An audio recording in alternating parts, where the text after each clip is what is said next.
Boa noite, igreja. Boa noite, igreja. Nosso Senhor Jesus Cristo. Vamos ficar de pé, vamos dar início a mais um culto ao nosso Senhor, por esse culto maravilhoso, esse Deus que qual amamos. Quando o meu eu e o meu orgulho descer comigo e se misturar com as águas do rio, então subirei como Naamã curado.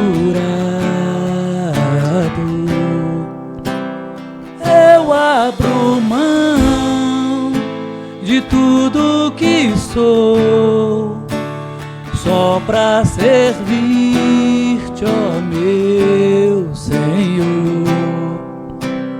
Eu abro mão de tudo que sou, só pra te adorar,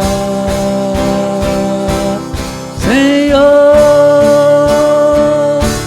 Senhor, quebra o meu orgulho, eu quero descer e mergulhar nas águas do teu amor. Me purifica, eu quero ser limpo como Naamã no teu poder.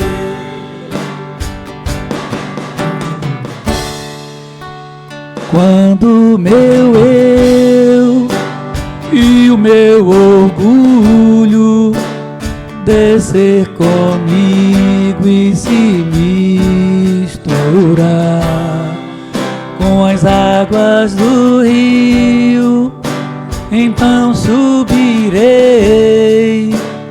como Naamã curado. Eu abro mão de tudo que sou, só pra te servir-te, ó meu Senhor. Eu abro mão de tudo que sou, pra te adorar, Senhor. Senhor, quebra o meu orgulho, eu quero descer e mergulhar nas águas do teu amor. Me purifica, eu quero ser limpo como Naamã no teu poder, como Naamã no teu poder.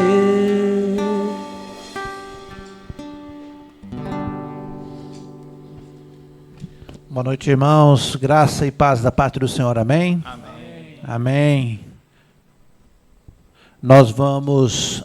levante um pouquinho, não sei se baixou. Isso. Nós vamos, então, iniciar com uma oração. Quero convidar a igreja a fechar seus olhos, a baixar sua cabeça. E a você que supostamente está me vendo. Eu digo isso porque nós ainda estamos com problema com a internet. Mas você vai estar assistindo esse vídeo em outro dia, não vai estar ao vivo, mas nós estamos gravando esse vídeo e assim que a gente conseguir restabelecer, você vai estar assistindo esse vídeo. Nós vamos orar, pedir a Deus misericórdia. Pai, em nome de Jesus, nós somos gratos, Senhor, pelos livramentos, pelas bênçãos, Senhor, que nessa noite o Senhor fale imensamente com cada um, Pai. Cada um de nós precisa ouvir a sua voz, cada um de nós tem uma pendência, Senhor, assim como Naamã precisava, Senhor, ser renovado através daqueles banhos, como nós cantamos aqui, Senhor, nós também precisamos, ó Deus, ser renovados, ó Deus, nos aprofundar na sua palavra, para entender melhor, para obedecer cada vez melhor, Pai.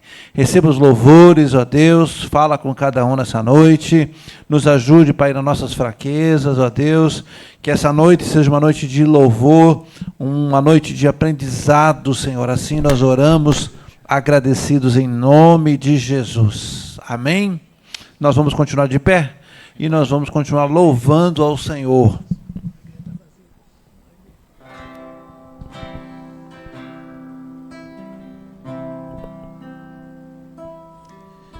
As muitas gerações rendidas em louvor, cantando ao Cordeiro uma canção. Os que em ti se foram e os que hão de crer, cantando ao Cordeiro uma canção. Teu nome é o mais alto, teu nome é o maior, teu nome é sobre todos os tronos e domínios, governos e poderes. Teu nome é sobre todos e os anjos clamam: Santo, toda a criação, Santo, exaltado és, Santo, Santo para sempre. O teu povo canta: Santo, sim ao Rei dos Reis. Santo, tu sempre serás. Santo, Santo para sempre.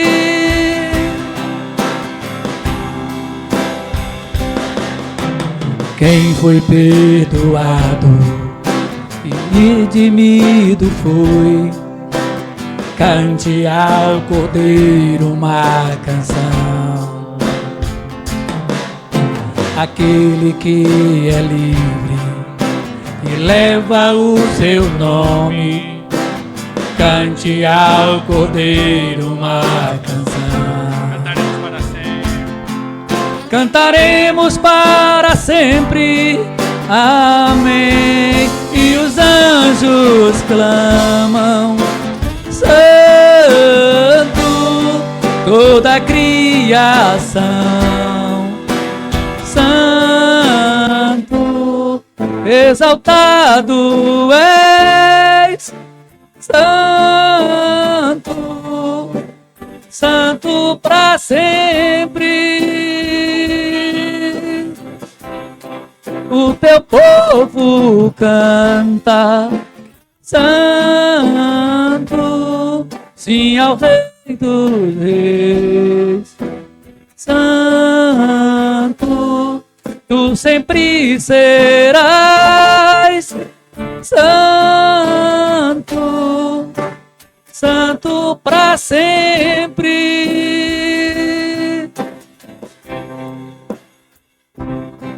Teu nome é o mais alto, teu nome é o maior, teu nome é sobre todos os tronos e domínios, governos e poderes. Teu nome é sobre todos e os anjos clamam: Santo, toda a criação, Santo, exaltado és, Santo, Santo para sempre. O teu povo canta: Santo, ao Rei dos Reis.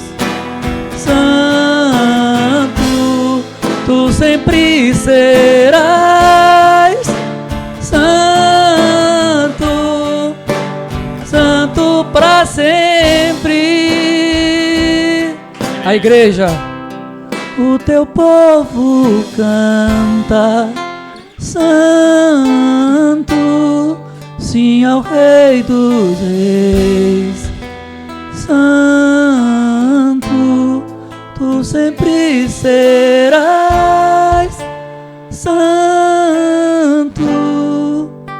santo para sempre. Amém. Senhor nosso Deus e nosso amado Pai, santo, santo é o teu nome, Pai. Te louvamos e te adoramos, estamos aqui reunidos para te louvar, para cultuar ao Senhor, Pai Santo. Abençoa todos os ofertantes e dizimistas desta casa, Senhor. E que os dízimos e ofertas que chegam aqui à frente sejam para a tua obra, seja para a expansão do teu reino, para que cresça, meu Pai, para que a gente possa saquear o inferno e povoar os céus, Pai, em nome de Jesus. A igreja pode se sentar.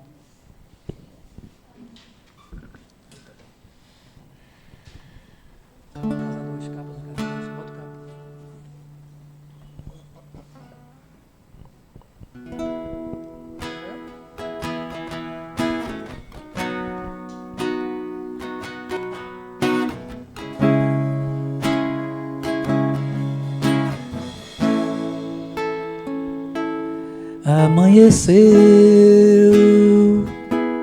nada pesquei,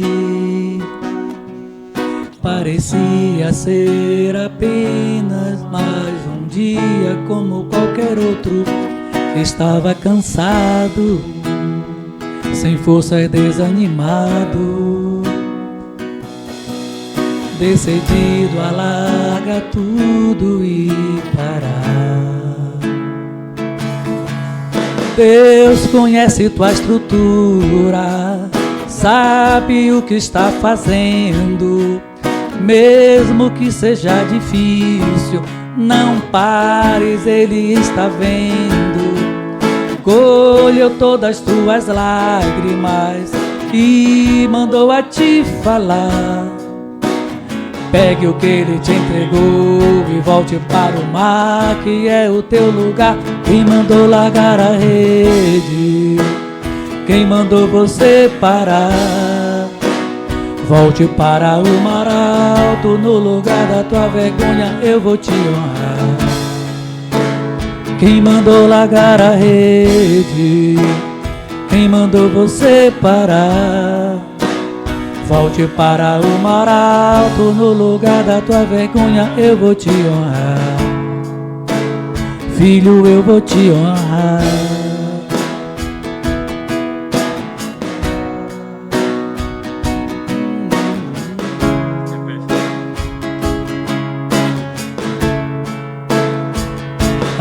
Amanheceu, nada pesquei, parecia ser apenas mais um dia como qualquer outro.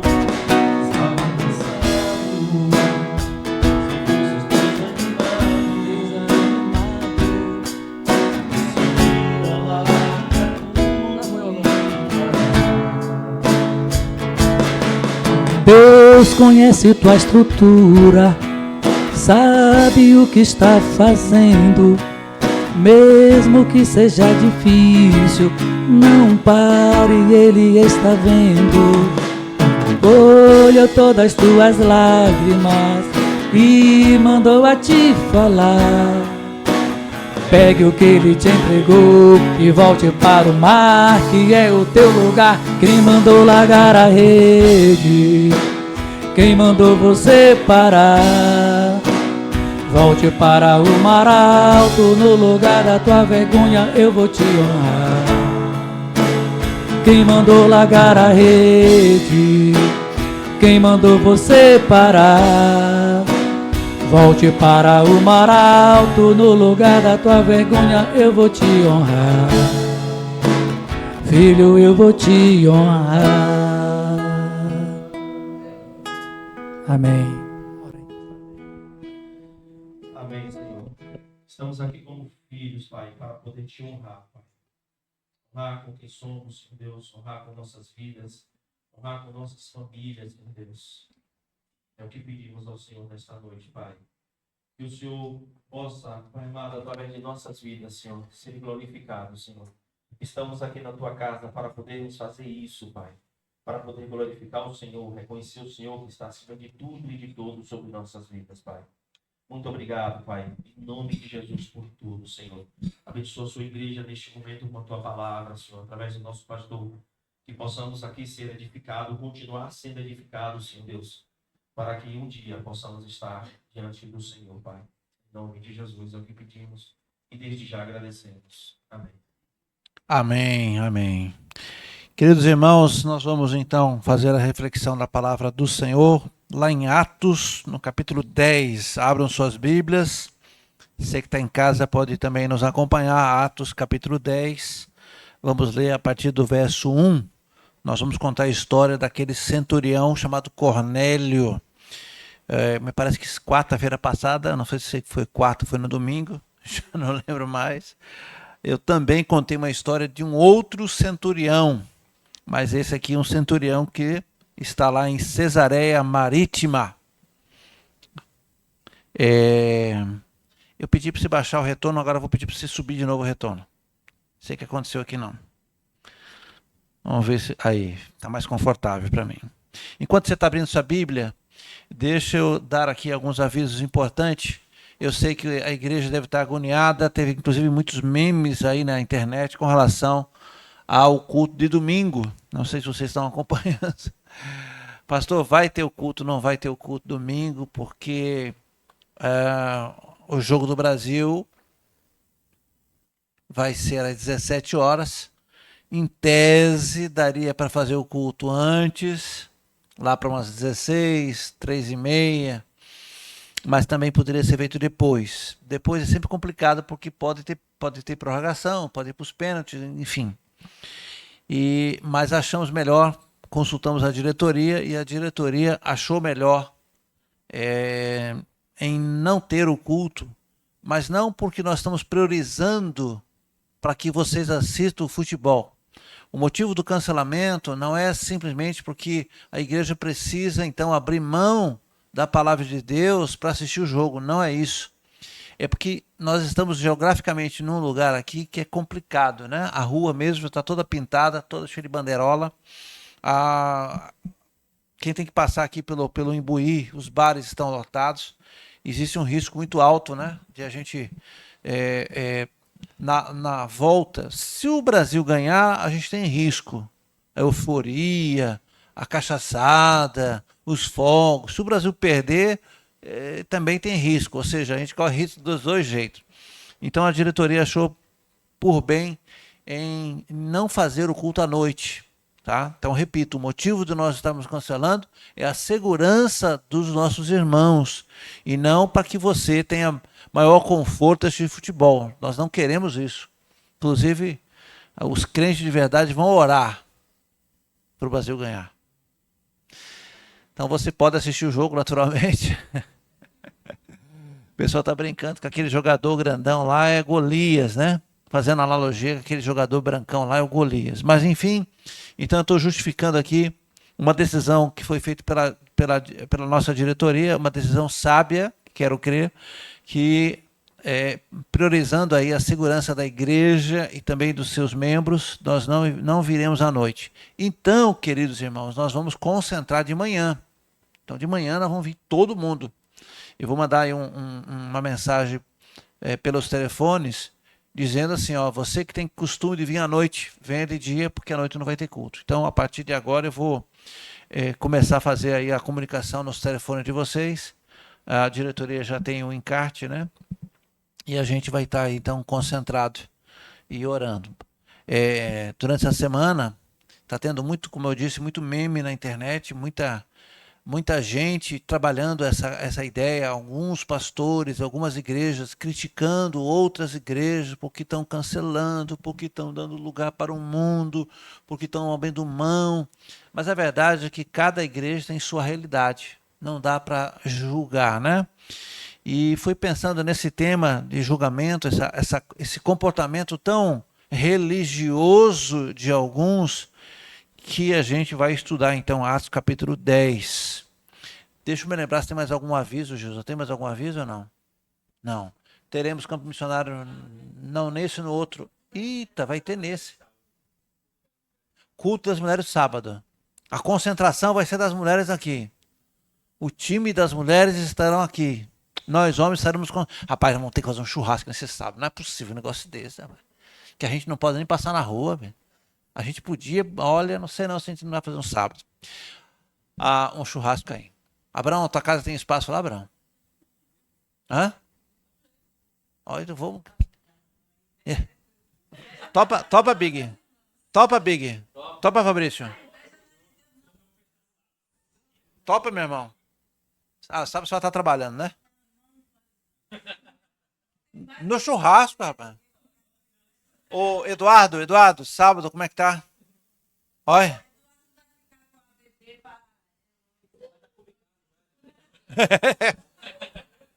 Mas, rapaz. Que aí, você veja como é que é a coisa. As mulheres não deixam a gente vir e não deixam a gente fazer o nosso. Rapaz. Queridos irmãos, o assunto sério, nossa querida irmã Jaqueline, esposa do pastor Tiago, então está internada e aguarda, está bem, está internada fazendo exame e já tá autorizada então a cirurgia para sexta-feira, dia 3. Só vai agora depender se vai fazer de manhã ou à tarde. Eu, sexta-feira, vou estar indo lá dar uma força ao pastor Tiago. Então, se algumas das irmãs querem, se quiserem ir comigo, não sei se o Gilson vai poder ir ou não, mas eu preciso dar uma força lá para Tiago, né? Nesse momento vai estar a mãe dele, enfim. Então, se vocês quiserem me acompanhar, me fale, que aí eu passo aqui e levo vocês. Não vou ficar muito tempo lá, 1 hora, no máximo 2 horas. E a gente aproveita e evangeliza o pessoal do hospital também, né? Ali, quem está na recepção. Então, vamos preparados para isso.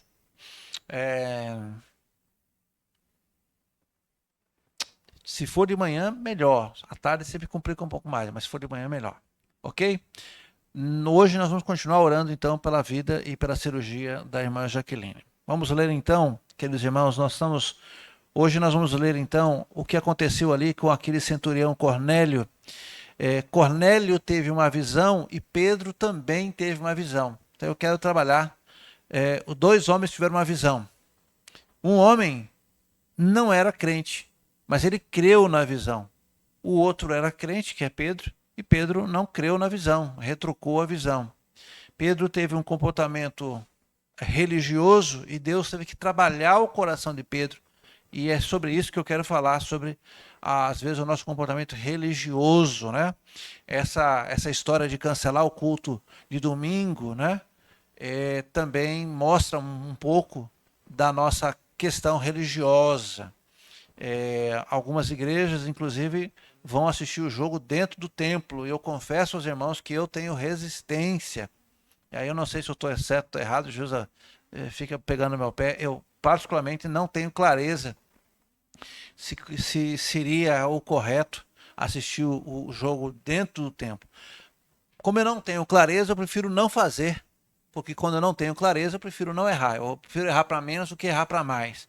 Se eu fosse assistir aqui na quadra, em qualquer outra sala, sim. Mas nós temos, queridos irmãos, essa questão do sagrado, né? Da religiosidade muito apegada. Eu ouvi hoje de manhã o pastor que foi conosco lá em Israel, Luiz Saião, dizendo uma frase que me impactou. Luiz Saião diz assim: se Jesus estivesse no meio de nós, nos nossos dias, nós, com certeza, a gente ia se escandalizar muito de Jesus. Muito. Se Jesus estivesse conosco, a visão que talvez cada um tem de Jesus seria completamente quebrada, seria uma quebra de paradigma. E nós nos escandalizaríamos muito ao ver o comportamento de Jesus. Jesus não andava no protocolo que os fariseus andavam, que os saduceus andavam, que a religião dos fariseus andava. Tanto é que ele andava com prostitutas, ia em festas, ele era então chamado como aquele que andava no meio dos comilões e beberrões, andava no meio dos pecadores, na casa de Zaqueu, e tocava em um defunto, ele tocava nos leprosos, ou seja, para aquela época isso era uma quebra de paradigma, era um escândalo. E eu quero crer que se ele vivesse no meio de nós aqui, do jeito que nós estamos com a nossa mente, também seria um escândalo. Com isso também, queridos irmãos, eu não quero dizer, oba, oba, vamos abrir e vamos escancarar. O que nós precisamos é olhar para a palavra de Deus e ver o que é palavra e o que é doutrina humana, para que a gente não fique muito fechado. Às vezes nós criamos doutrinas humanas dentro das igrejas e isso também cria escândalos, regimentos, usos e costumes, e a igreja sufoca, né?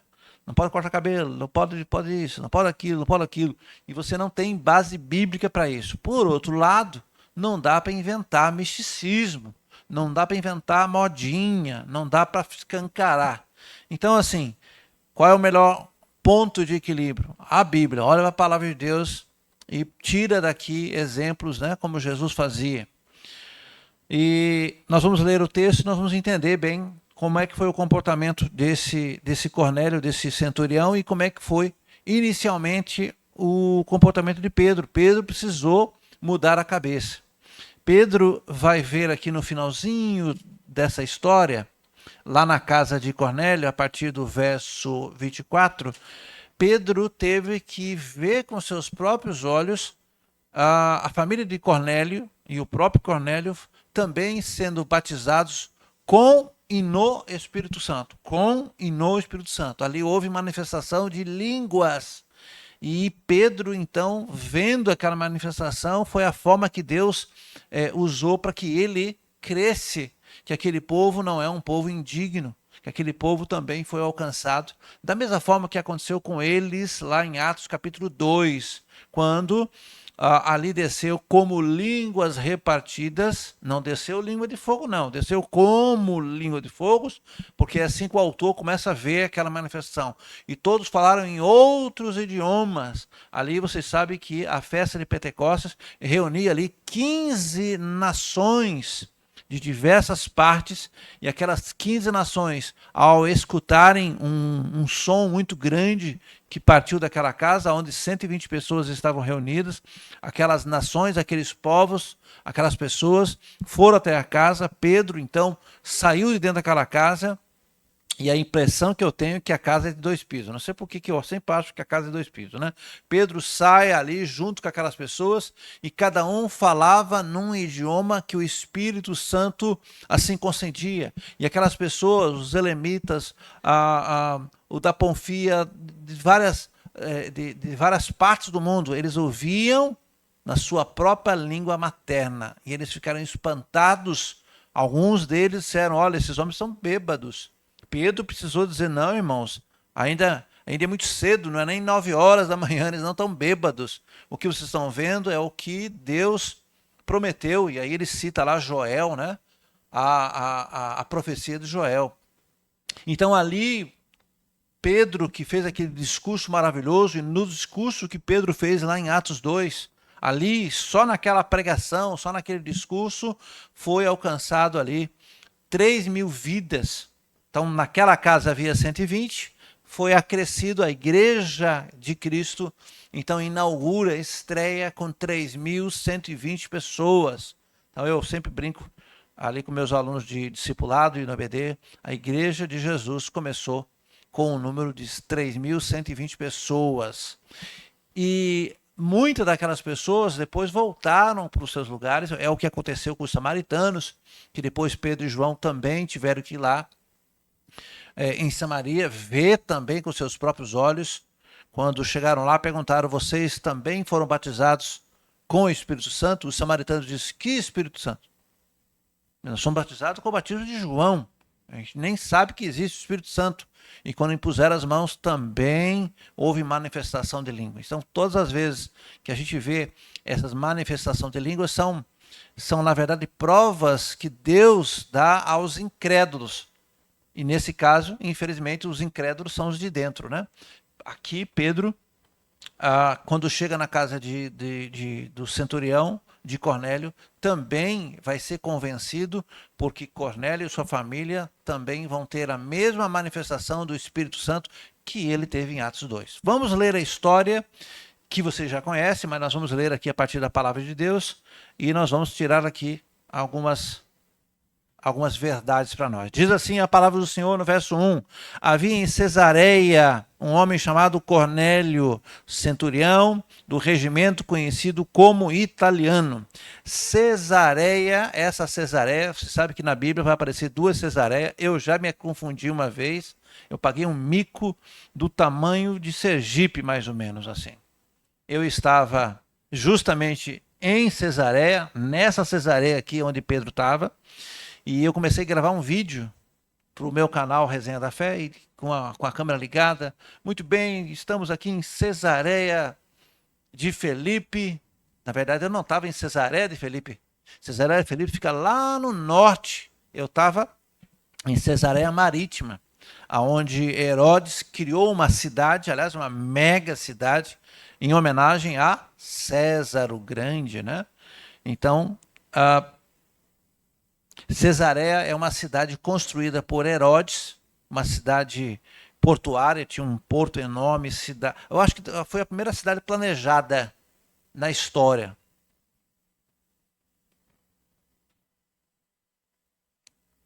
Acabou a bateria, está me atrapalhando. Então, havia ali, naquele lugar, um homem chamado Cornélio. Por que ele estava na cidade de Cesareia Marítima? Porque ali ficava todo o comando, ali era uma espécie de CAB, né? Nós temos aqui o CAB, o centro administrativo.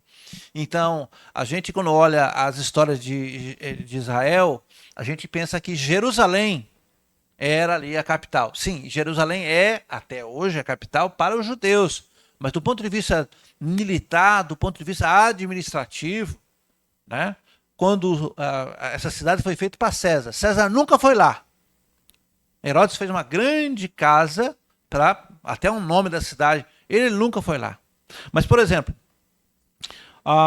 o governador, na época de Jesus, era quem, irmãos? Pilatos. Muito bem. Muito bem, Big. Você é meu aluno aí da frente. Pilatos morava onde? Em Cesareia Marítima. Ali era uma espécie de um bairro chique aqui de Salvador. Me dê um nome aí. Alphaville. Ali já ficava. E esse homem, o centurião, estava naquela cidade. Ok? Muito bem, verso 2. Ele e toda a sua família eram religiosos e tementes. Religiosos. O que significa religiosos? Eles eram simpatizantes aos judaísmos. Eles não eram judeus, eles eram romanos, mas eles eram simpatizantes. Eles eram pessoas que admiravam a religião dos judaísmos, eles tentavam imitar partes das tradições do judaísmo. Ele e toda a sua família, então, eram religiosos e tementes a Deus e dava muitas esmolas ao povo e orava continuamente a Deus. Olha que interessante. Domingo passado, eu não tenho certeza se é domingo, quarta-feira passada, que eu preguei sobre o centurião. E ele também era alguém bondoso e que ajudou a construir a sinagoga de Cafarnaum, a cidade de Naum. Esse, de novo, é um centurião. Parece que o povo de Israel levava sorte ali com aqueles centuriões. Nem todos eram maus, né? Já é o segundo aqui que ajuda o povo. Esse homem dava esmola e orava continuamente a Deus. Dá para olhar que esse homem aqui era um quase crente. Olha que coisa boa. Sabe aquele homem quase crente? Que vem para a igreja, que ajuda a igreja, às vezes, com cesta básica, é alguém que, quem sabe, faz doação. E ele ali orava continuamente. Verso 3. Certo dia, por volta das 3 horas, a hora nona, talvez na sua Bíblia, às 3 horas da tarde, ele teve uma visão. E ele viu claramente um anjo de Deus que se aproximava dele e dizia: Cornélio. E ele, no verso 4, atemorizado, Cornélio olha para ele e perguntou: quem é, Senhor? E o anjo respondeu: suas orações e esmolas subiram como oferta memorial a Deus. Olha aqui que visão maravilhosa que esse homem teve. Ele estava orando e ali ele teve essa visão clara.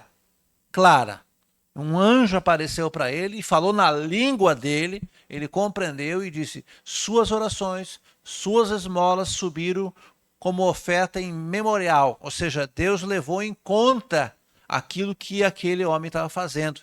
Essa é uma verdade bíblica. Agora, essa oferta, essas doações não servem como moeda de troca para a salvação. Tem que ficar claro isso aqui. Porque senão alguma denominação, alguns vão dizer: está vendo como fazer caridade, né, funciona? Olha aí a passagem onde um anjo desceu. Não serve. Não tem um poder salvífico. Agora, serve sim como memorial. Porque Deus é justo. Claro que Deus compreende que quando a gente faz alguma coisa, Ele lá está vendo a tua boa ação. Muito bem. Então, do ponto de vista da salvação, não resolve. Suas orações e esmolas subiram como oferta de memorial diante de Deus. Agora, mande alguns homens a Jope para trazer um certo Simão, também conhecido como Pedro, que está hospedado na casa de Simão, o curtidor de couro, que fica perto do mar. 45 quilômetros é a distância entre Cesareia Marítima para a cidade de Jope. Essa cidade de Jope também é importante, a gente esteve lá. Hoje uma cidade bem evoluída. Supostamente, a gente foi levado na casa, Fabrício, aonde era a casa de Pedro, curtidor de couro. Eu digo supostamente, porque o guia turístico diz: olha, essa é a casa, tem uma plaquinha lá, essa é a casa que Pedro, o curtidor de couro, estava, e de fato tem um terraço, e olha, Pedro estava aqui, com fome, em cima do terraço. Eu digo supostamente porque a gente não consegue ali ter essa questão. 45 quilômetros um lugar do outro. Pedro estava em Jope. Pedro já tinha feito um trabalho ali tanto com Enéas como com Dorcas. Você lembra aquela mulher que fazia roupas? Então, essa história acontece aqui em Atos capítulo 9, a partir do verso 32 até o verso 40. Então, Pedro estava em Jope e ali, através do poder de Deus, da oração de Pedro, aquela mulher que estava morta ressuscita. E também Enéas foi curado. E quando o anjo diz: mande chamar, porque ele está em Jope, ou seja, o centurião agora recebeu uma missão do céu: mande chamar Pedro. Depois que o anjo então lhe falou, se foi, Cornélio chamou 2 dos seus servos e um soldado religioso entre os seus auxiliares, e contando-lhe tudo o que tinha acontecido, enviou até Jope. Verso 9. Aqui é como se parasse a história de Cornélio e entra agora a história de Pedro. No dia seguinte, por volta do meio-dia, enquanto eles viajavam e se aproximavam da cidade, Pedro subiu ao terraço para orar. Tendo fome, queria comer. Enquanto a refeição estava sendo preparada, ele caiu em êxtase. Talvez você diga: ele estava tanto com fome que ficou desmaiar. Mas não, aqui ele entrou em êxtase. Verso 11. Viu o céu aberto e algo semelhante a um grande lençol que descia à terra, preso pelas 4 pontas, contendo toda espécie de quadrúpedes, bem como répteis da terra e aves do céu. Então uma voz lhe disse: levanta-se, Pedro, mate e coma. Olha o verso 14. Mas Pedro respondeu: de modo algum, Senhor, jamais comi algo impuro ou imundo.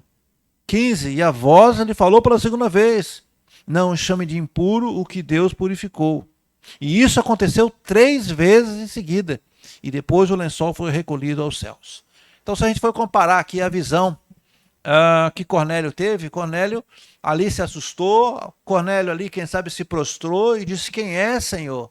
Cornélio teve toda a atenção na visão que Deus deu a ele.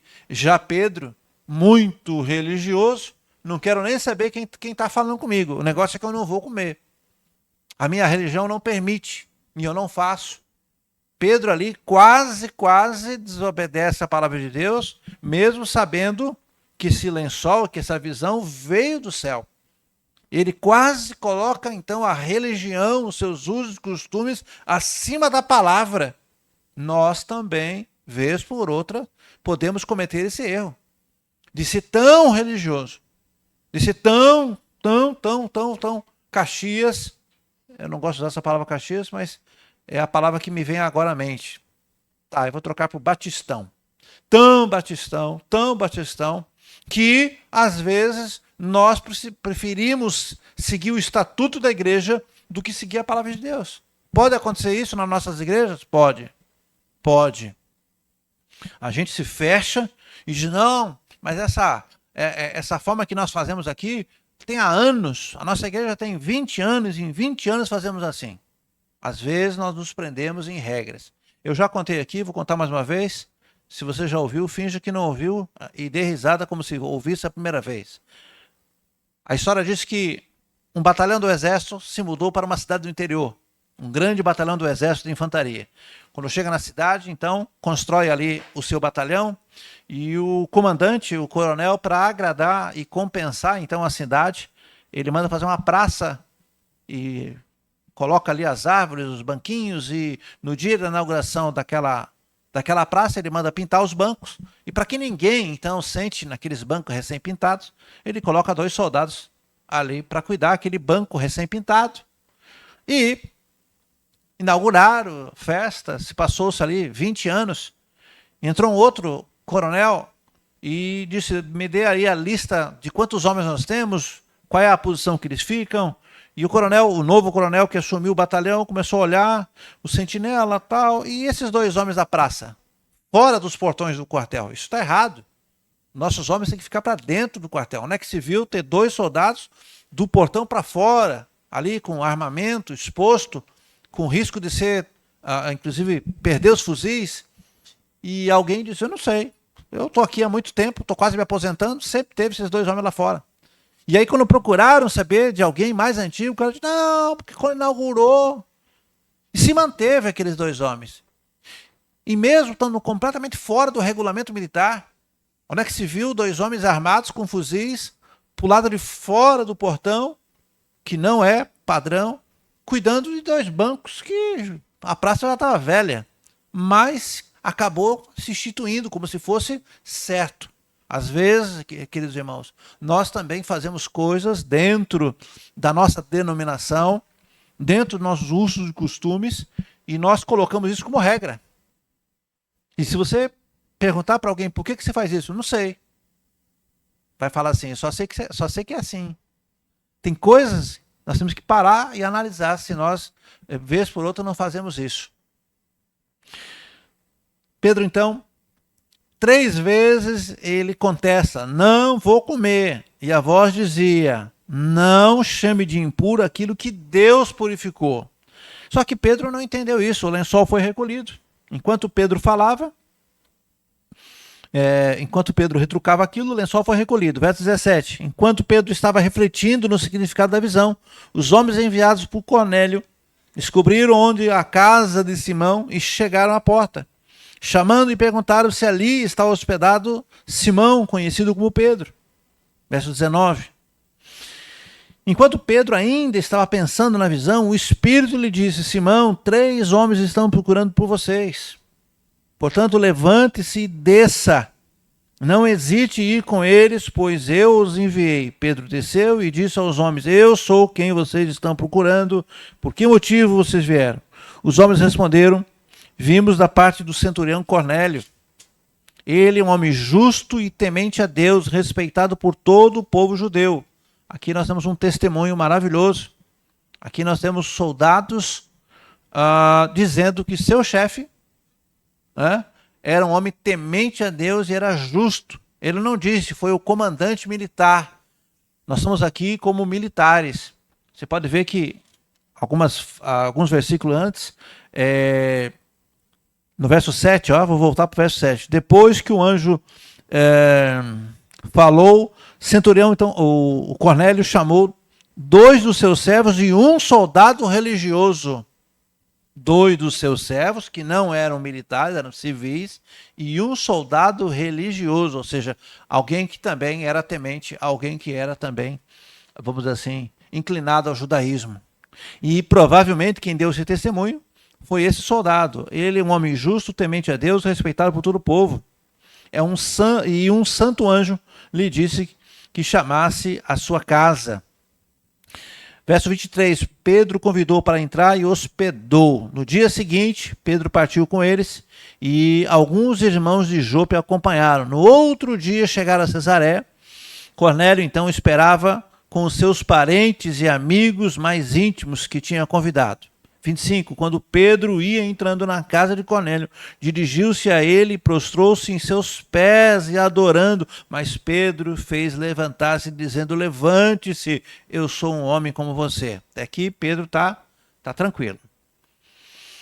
Conversando com ele, Pedro então entrou e encontrou ali reunidos muitas pessoas. Ele disse, vocês sabem muito bem que é contra a nossa lei um judeu associar-se com um gentil e ao mesmo visitá-lo. Mas Deus mostrou que eu não deveria então chamar de impuro ou de imundo a homem algum. Aqui nós vemos que Pedro acabou aprendendo a lição, porque o ideal é que ele não entrasse. Aliás, você vai, depois lá na frente, você lá no capítulo 11 vai ver que Pedro teve que se explicar.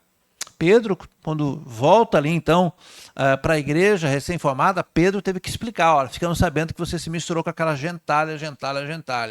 E Pedro teve que ali dar explicações.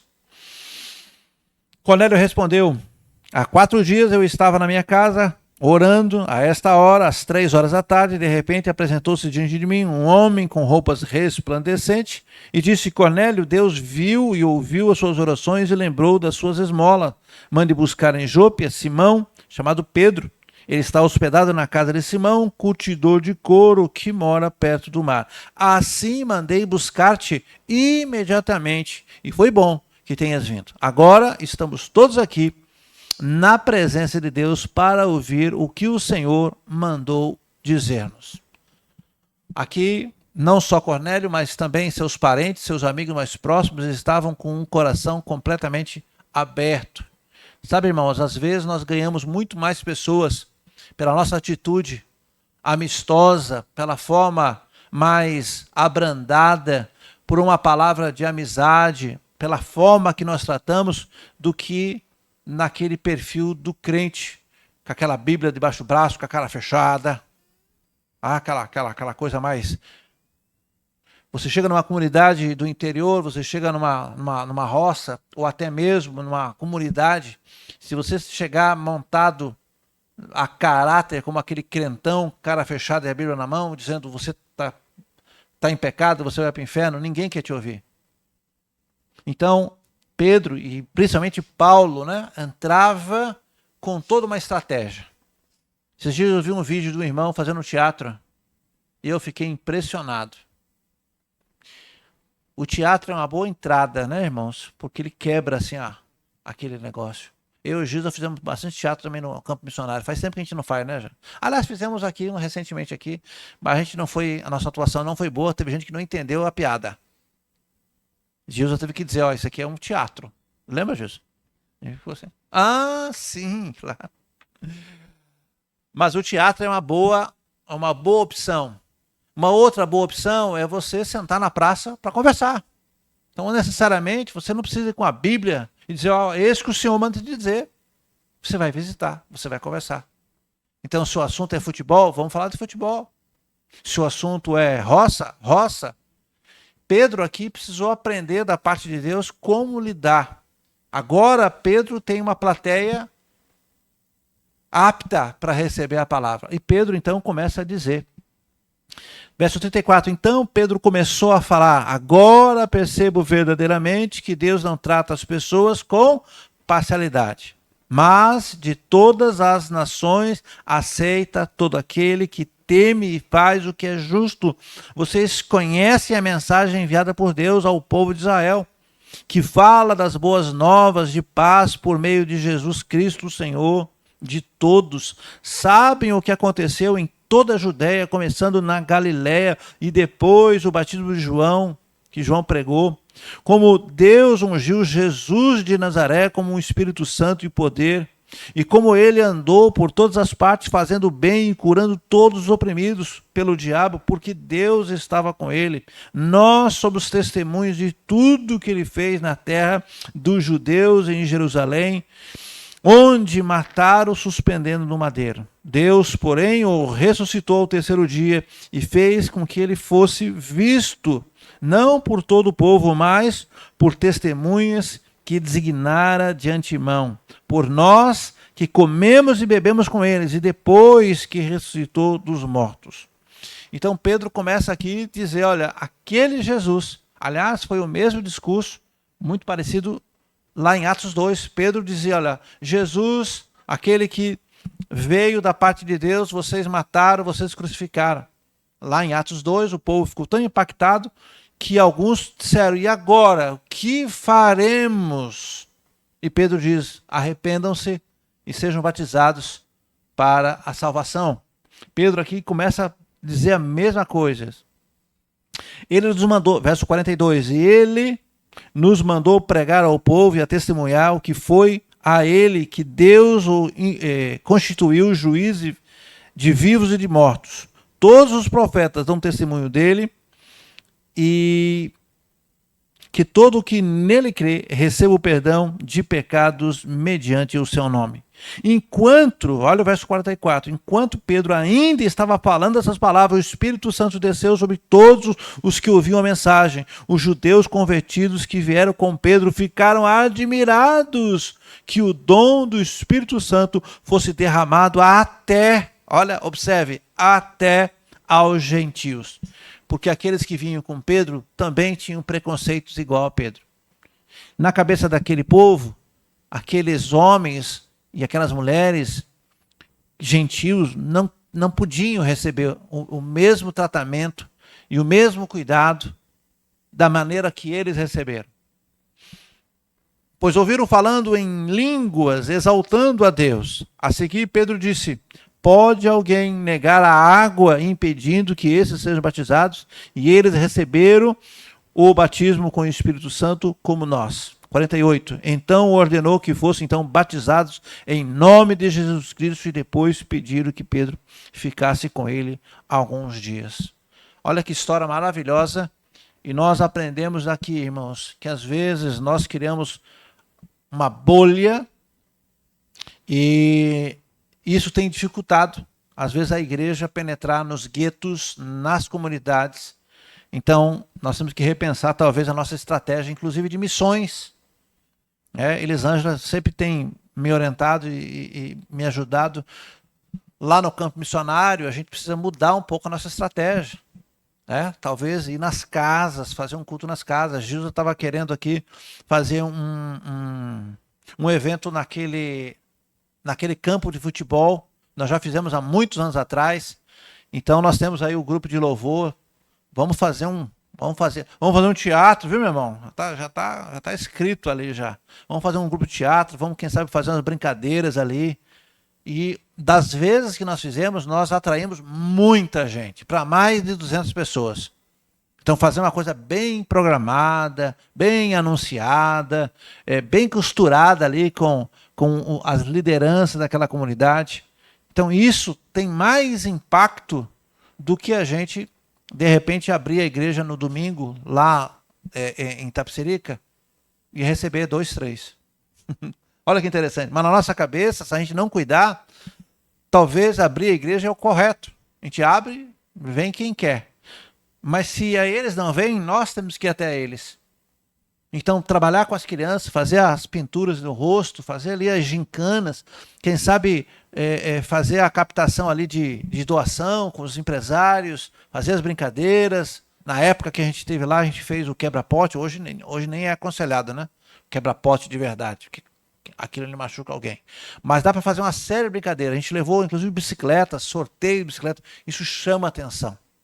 Então, talvez a gente precisa rever a nossa atuação para que a gente consiga ter mais penetração aqui. Pedro foi cheio de preconceito.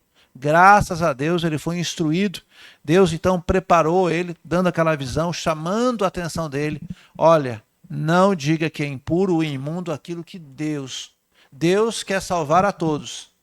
Todos aqueles que ouviram o evangelho e todos aqueles a quem Deus já preparou para ouvir o evangelho, esses virão para o Senhor. Então, parafraseando, é como vocês cantaram aqui, lança a rede. Quem mandou largar a rede, né? Lança a rede. Aqueles que Deus separou, virá. Mas nós precisamos, quem sabe, irmãos, ter uma visão mais ampliada da questão do evangelho. Então, esse texto serve para nós aqui na Boca do Rio, mas também vai servir perfeitamente lá em Itapecerica. Vamos, quem sabe, rever algumas condutas para alcançar mais. Amém, irmãos? Entendemos que a palavra de Deus é a nossa regra de fé, prática e conduta. Então não vamos aqui agora dizendo, olha, vamos reformar tudo, vamos fazer tudo diferente. Não, não é isso que eu estou dizendo. Eu estou dizendo que você olha aqui como Jesus fez, como Pedro fez, como Deus fez através de Pedro, e nós podemos fazer isso. Causar uma boa impressão. Se nós pregamos o amor de Deus para com o povo, nós precisamos levar esse amor. Então, no abraço, numa conversa, você não precisa chegar com acusação, você não precisa dizer, você é pecador, você vai para o inferno.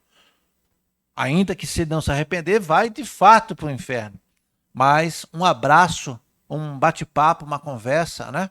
Quem sabe ali uma roda de amigos, fica melhor você ter essa penetração. Ele vai dar atenção. Quando você tiver que abrir a Bíblia, efetivamente abrir a Bíblia, ele vai estar, então, atento com aquilo que você disser. Se você não ganha a confiança daquela pessoa, se você não tem testemunho, veja aí o testemunho daquele soldado dizendo que Cornélio era um homem justo, temente a Deus, né, e respeitado por todo o povo. Então nós temos que fazer isso aqui nessa comunidade. Servir a comunidade naquilo que precisa. Por muitas vezes nós emprestamos aqui essas salas de cima para a liderança aqui dessa rua, a liderança do quadrado, né? Nós temos aqui uma liderança aqui. Vamos reunir, pastor, para decidir como é que vai ser o São João. Se é um outro pastor, se é outra pessoa, eu vou abrir a igreja para eles planejar como é que vai fazer a festa de São João. E eu disse, pode vir, pode usar as salas aí. E eles vieram. Muitos deles foi a primeira vez que entraram na igreja. Nessa reunião, os moradores entraram olhando, olha como estava legal. Eu sempre tive curiosidade de entrar aqui. Foi a oportunidade que eles tiveram. Então nós temos que trabalhar nesse caminho, irmãos. Abra a sua mente, peça orientação, cada um dentro da sua área ali de trabalho. Né? Quem vai estar no louvor vai ganhar a atenção daqueles descrentes pelo louvor. Quem é do teatro, pelo teatro. Quem é da cantina, da cantina. A gente pode impactar o mundo. A gente pode impactar a nossa comunidade, como Pedro fez aqui, através do seu comportamento. Claro que Pedro depois teve que dar a explicação, porque não era comum. Nós, irmãos, não temos esse problema. Nós não vamos escandalizar ninguém. Nós vamos ganhar a comunidade, dando amor, carinho e atenção, dizendo que Jesus é bom e que nós temos uma boa notícia, salvação e vida eterna. Amém? Vamos baixar nossa cabeça, vamos finalizar esse momento de reflexão e vamos já fazer com que vocês comecem a pensar o que é que nós vamos fazer para ser mais eficientes para ganhar pessoas para o reino de Deus.